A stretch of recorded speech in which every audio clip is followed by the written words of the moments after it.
আসসালামু আলাইকুম। আমরা আজকে ছোট বেগুনের ভর্তা করতে যাচ্ছি। বেগুন ভর্তা করতে লাগবে কাঁচামরিচগুলো আগে তাওয়ার মধ্যে একটু ভেজে নেব। তারপরে ছোট ছোট বেগুন ওগুলো তাওয়ার মধ্যে ভেজে নিয়ে পেঁয়াজ কুচি, লবণ, সরিষার তেল এড করে ভালো করে মেখে নিব। পেঁয়াজ সহ কাঁচামরিচ পেঁয়াজ দিয়ে বেগুন থেতলানো বা কষলিও করা যায়, সব একসাথে মেখে একটা ভর্তা হয়ে গেল, রেডি হয়ে গেল।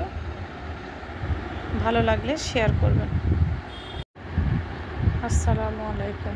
আমরা আজকে ছোট বেগুনের ভর্তা করতে যাচ্ছি।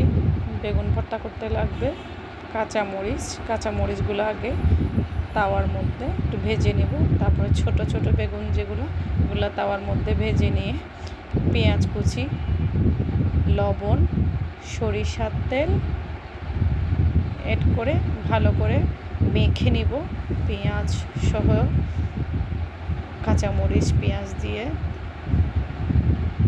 বেগুন থেতলানো বা কষলিও করা যায়, সব একসাথে মেখে একটা ভর্তা হয়ে গেল, রেডি হয়ে গেল। ভালো লাগলে শেয়ার করবেন।